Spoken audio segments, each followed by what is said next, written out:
اسے مانتی ہے دنیا، اسے ڈھونڈتی ہے منزل، اسے ڈھونڈتی ہے منزل، رہے عشق مصطفیٰ پہ جو غلام چل رہا ہے۔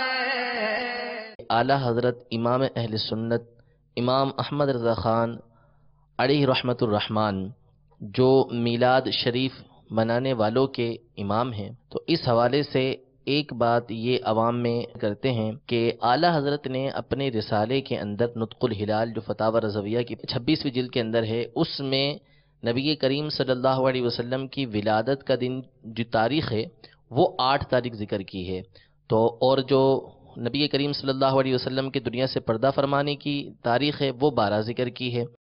تو اب یہ کہتے ہیں کہ آپ کے اعلیٰ حضرت تو یہ ذکر کرتے ہیں کہ 8 تاریخ ولادت کی تاریخ ہے، اور آپ جو ہے وہ خوشیاں مناتے ہیں 12 تاریخ کو، حالانکہ وہ تو ظاہری پردے کی تاریخ ہے۔ تو اس حوالے سے کچھ رہنمائی فرما دیں کہ کیا اعلیٰ حضرت نے واقعی ایسا فرمایا ہے، اور اگر ایسا ہو بھی تو کیا 12 ربیع الاول کے دن جو ہے وہ خوشیاں نہیں منائی جا سکتی؟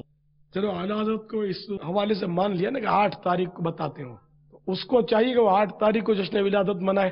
مناؤ تو صحیح یار، 8 ہی کو مناؤ تو صحیح۔ اب نہ منانی ہے نہ منانے دینی ہے، خالی مس گائیڈ کر رہا ہے لوگوں کو۔ تو سرکار اعلیٰ حضرت نے کیا لکھا ہے، اب یہ فتح رضویہ ہی بتائے گا ہم کو، جس کا حوالہ دیا جاتا ہے۔ ابھی خوب ایسے میں چلتے ہوں گے اس کے آج کل، اور مس گائیڈ کیا جاتا ہوگا۔ تو اس کے بارے میں ارشاد فرماتے ہیں کہ آپ کی ولادت کے تعلق سے 7 قول ہیں، 2، 8، 10، 12، 17، 18، 22، مگر اشہر و اکثر و ماخوذ و معتبر 12ویں ہے۔ اکثر کتابوں سے یہی ملتا ہے، اکثر علماء یہی فرماتے آ رہے گئے، اور قابل اعتبار زیادہ یہی ہے 12ویں۔ پھر مزید فرماتے ہیں مکہ معظمہ میں ہمیشہ اسی تاریخ یعنی 12ویں تاریخ مکان مولد اقدس یعنی جائے ولادت کی زیارت کرتے ہیں، جیسا کہ مواہب اللدنیہ اور مدارج النبوہ میں ہے، اور خاص اس مکان جنت نشان میں اسی تاریخ مجلس میلاد مقدس ہوتی ہے۔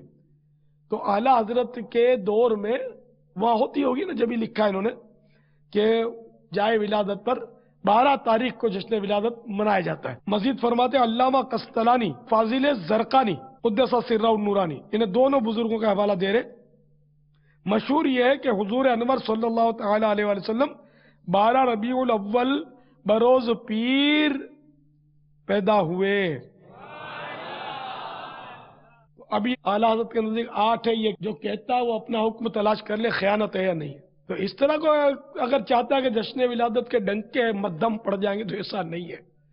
ہم نے تو جب سے ہوش سنبھالا، سچی بات ہے، ہر سال جشن ولادت کی دھوم بڑھتی جا رہی ہے۔ اب یہ بھی ارشاد فرما دیجئے کہ سرکار صلی اللہ تعالی علیہ وآلہ وسلم کا وصال مبارک یہ بھی تو ربیع نور شریف میں ہی ہوا ہے، تو کیا اب خوشی کریں گے یا کیا کریں گے؟ اعلیٰ حضرت فرماتے ہیں کہ حرمین طیبین، مصر، ملک شام اور دیگر اسلامی ممالک اور ہندوستان میں مسلمان جو ہے وہ 12 ربیع الاول ہی کو عید میلاد النبی منا رہے ہیں، چنانچہ اس پر عمل کیا جائے۔ روز ولادت شریف اگر 8 یا بفرض غلط 9 یا کوئی تاریخ ہو، جب بھی 12 کو عید میلاد کرنے سے کون سی ممانعت ہے؟ اب وہ کسی سائل کے اعتراض کا چونکہ جواب دے رہے، چنانچہ آگے فرما رہے وہ وجہ کہ اس شخص نے بیان کی خود جہالت ہے۔ اگر مشہور کا اعتبار کرتا ہے تو ولادت شریف اور وفات شریف دونوں کی تاریخ 12 ہے۔ ہمیں شریعت نے نعمت الہی کا چرچا کرنے اور غم پر صبر کرنے کا حکم دیا، لہذا اس تاریخ کو روز ماتم وفات نہ کیا، روز سرور ولادت شریفہ کیا۔ یعنی اس کو غم کا دن نہیں بنایا گیا بلکہ خوشی کا دن بنایا گیا، کیونکہ وفات کے بعد صرف 3 دن کا سوگ ہوتا ہے، 3 دن سے زیادہ سوگ حرام ہے۔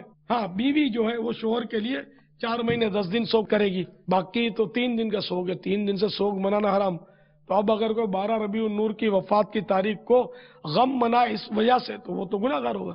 تو اس لیے ہمیں نعمت کا چرچا کرنے کو حکم دیا، اور جس تاریخ کو بھی نعمت کا چرچا کرے جائز ہے، لیکن 12 کروڑ مسلمانوں میں یہ مروج ہے اور مشہور تاریخ بھی یہی ہے، تعامل مسلمین بھی ہے، لیکن عمل مسلمانوں کا، تو اس لیے اسی پر عمل کیا جائے اور لوگوں میں خواہ کنفیوژن پیدا کر کے ان کو دین سے دور نہ کیا جائے.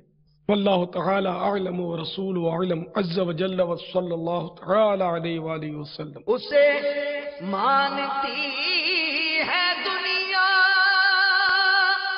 اسے ڈھونڈتی ہے منزل، اسے ڈھونڈتی ہے منزل، رہے عشق مصطفیٰ پہ جو غلام چل رہا